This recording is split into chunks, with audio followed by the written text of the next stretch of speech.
Ladies and gentlemen, welcome back to another ASMR video. And in this video, what I wanted to do is a soft-spoken kind of talking you through just your day, right? Kind of just more of a relaxing, chilled out video, kind of something that personally I would watch myself. Not that all my other videos are complete trash and I wouldn't watch them because they're great, but I figured it's time to do more soft-spoken videos.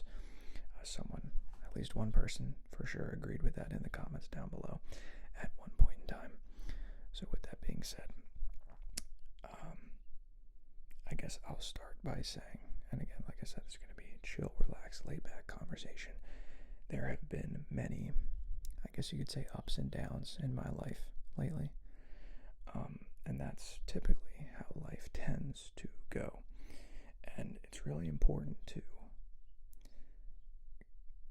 know when to, I guess I want to say, like, enjoy the highs, but also to know that they're temporary. But it's weird because it's one of those things where you don't really want to tell yourself that when you're in a high, because I'm like, when you're in a high, you kind of want to feel it. Like, I'm not saying don't feel it, but then the reason I say that is because I'm setting the stage for when you're in a low, right? Then you need to tell yourself, okay, we are getting out of this. Like, something is going to change here.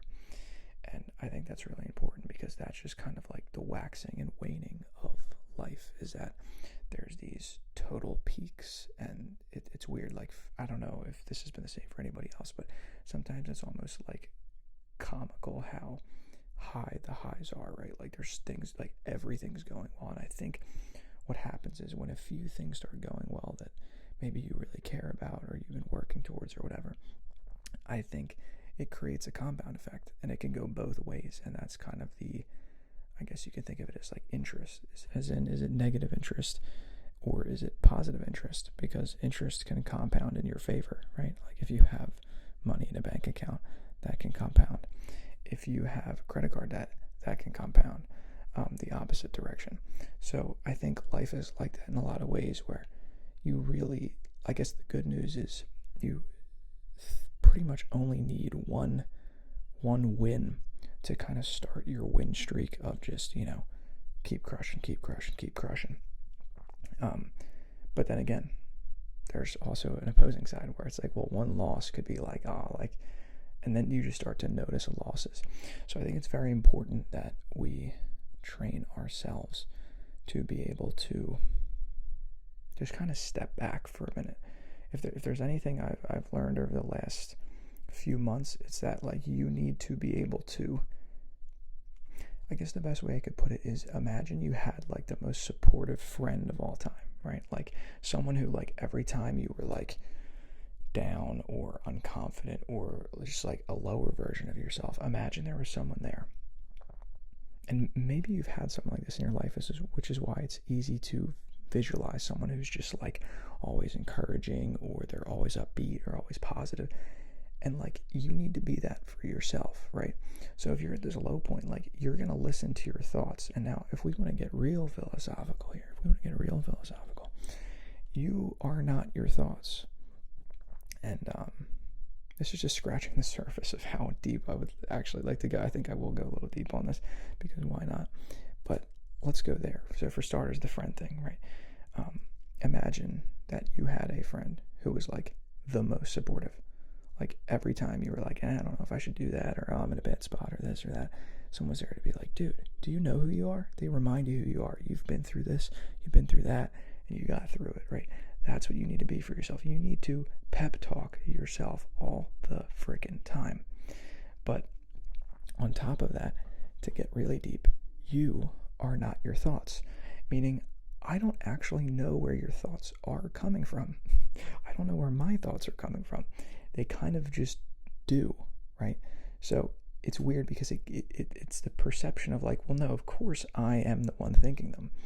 But you notice sometimes, like, you don't want to think and you just do. So I'm like, again, it's not to say you're completely out of control and everything Because again, in a sense, I do believe I choose what I think about, right? Like I can choose to be like, okay, I'm going to think good thoughts or bad thoughts.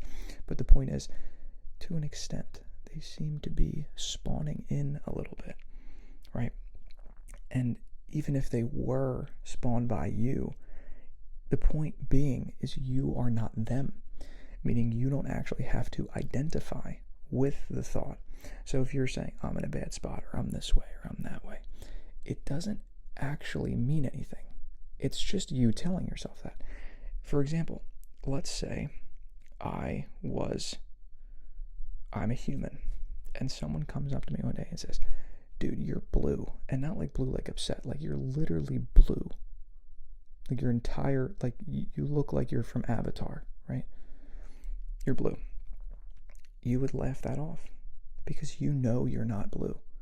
So it's kind of the same thing with like the core of who you are. Like if a thought is telling you something and you know that you're not that way, or you never want to be that way, you don't have to identify with that. You should laugh it off just like you laugh off somebody telling you that you were blue, right? So you need to have that level of no, I'm not what this thought says, because that is the equivalent of the person coming up and telling you you're blue. Like think of thoughts as just people that are approaching you, right? And it's like, hey, you're kind of insert, some kind of maybe insult or some negative thought. And it's like, if someone said that to you, you'd be like, what? Like, not really. I'm not really like that. And maybe you brush it off or maybe take it personally. But the point is, like, treat thoughts like that. Because when you think the thought is you just agree. You're just like, well, if my thought said it, right? It's as silly as a person coming up to you and telling you who you are, and then you just believe them. If I just came up to you and I was like, you're top of your class, smartest dude in the world, and I come up and I go, you're an idiot. Like, of course you're not an idiot, and you know that.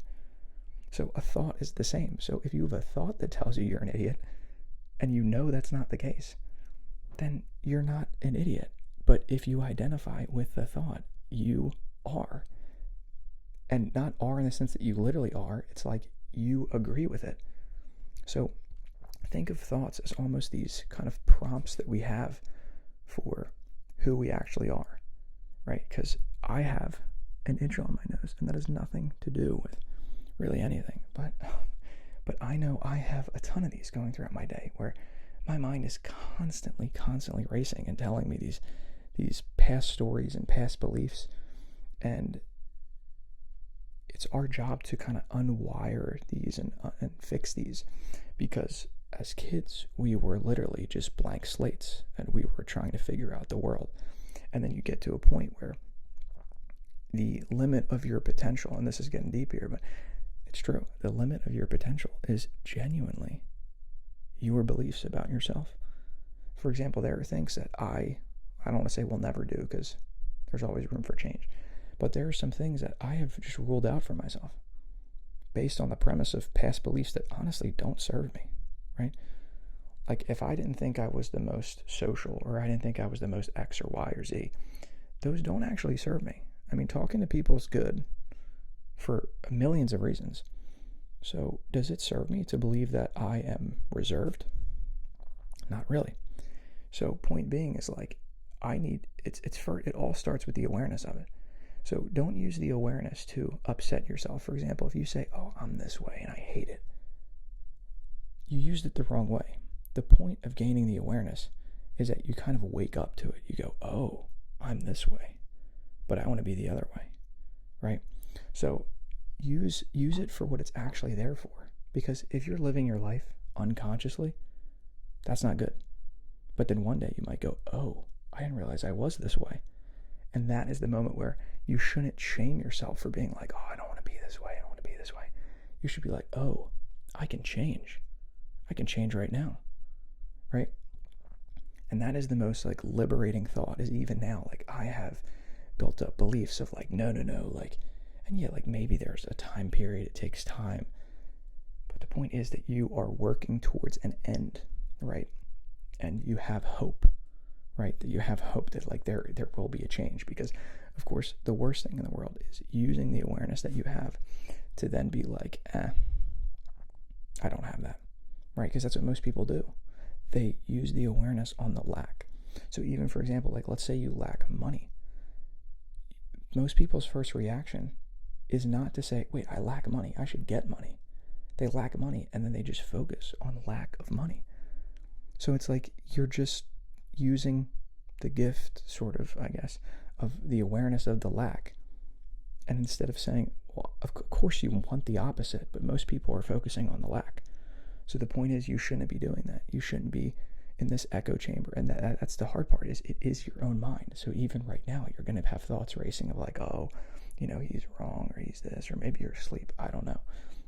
But the point is, like, you're always in this battle, I guess, with the mind, with these thoughts, because they're telling you what you are, how you should live or what you should do. They're deciding your limits. And when you kind of take it to a approach of like, that should hurt a little bit, right? Like when you're like, my own thoughts are telling me what I can and can't do. Like it's almost like you want to fight back or something. I mean, like that's at least the reaction I have. I'm like, I'm gonna let these thoughts tell me what to do. Like again, it's just as silly as someone walking up to me and being like, you can't do XYZ. This is your limit. I would not listen to that. It's a random person. They don't even know who you are. And I guess you could argue thoughts know you better, but do they? Because whatever you identify with is true. So it's like if you just choose better thoughts and choose to believe them to be true, they're going to end up being true. And I understand how hard it can be to break beliefs or rewire things, or again, like this whole video is just supposed to be talking you through, a bad day, a bad time, like whatever it may be, negative thoughts. But the idea is that you actually leave either asleep with a good night's rest, or you leave with some actual practical things to apply. And I'm telling you something right now that might be like, whoa, and you might just forget it. But if you actually try to change these beliefs and actually just like become aware of your thoughts, like this is the whole point of a mindfulness practice in the first place. It's to realize that like your mind is just chaos. Like it's just going wild. It's telling you what you can do, what you can't do, what you shouldn't do. Oh, you should quit that. We've been doing that for a week. We should quit. We're probably not going to get results there. We should probably stop that. And you're like listening to it. You're listening to it. And why would you listen to a negative voice? Like again, imagine that great friend. Imagine they're the opposite. Imagine you had a friend to your left, right? On the left side of the shoulder that's like, hey, you can't do that. You can't do that. That's not the person you want to listen to. They don't serve you at all. Now, they can try to tell you, right? I'm keeping you safe. I'm making sure. Because again, there's a reason. You don't just want to live. No one wants to live a bad life. But you think in some way they're keeping you safe. You think, oh, that voice is telling me the right thing. I am this way, so I must obey this voice. And it's not true. It's not true at all. But the point is, it can be true if you give it the power. Here is the main point. This is going to hit home right here. You are the thing that gives whatever reality it is. You give it life. And what I mean by that is there's the good friend on the right shoulder, the bad friend on the left. One's telling you can do anything, you've limitless, you can do whatever you want. And the other one is telling you the opposite. The funniest part about this is they're both right. They're both right. You could be the best, you could be the worst, right? But it's up to you. So that's where I think you actually are, right? Your thoughts are going to tell you, you are this. Your other thought process, your other friend is going to tell you, you are the opposite. So you aren't the thought. You're the one who gets to decide between the two, which is actually something that I just made up right now, but it sounds pretty dang good to me. Like, what actually, if you're not the thought, what actually are you? And I think you're the one who gets to decide, right? Because who is it? Like, if I think I'm one way and I think I'm the opposite, and then I can pick which one, that's a lot of people. That's 3 people right there. But the point is, you're all of them, but you're also this intermediary of like, I get to pick which kind of version that I would like to be. So hopefully you can find some solace from this information, because it is pretty deep. But if it did just send you to sleep, no problem. But hopefully, come back to this on a bad day, realize that you are not your thoughts, stop identifying with them, and just relax. Because usually it's usually just a passing cloud, right? Usually just a passing cloud. So thank you for listening to this video. Hopefully this helped you out. Let me know if you want to see more of these soft-spoken rant style videos. And with that being said, I will catch you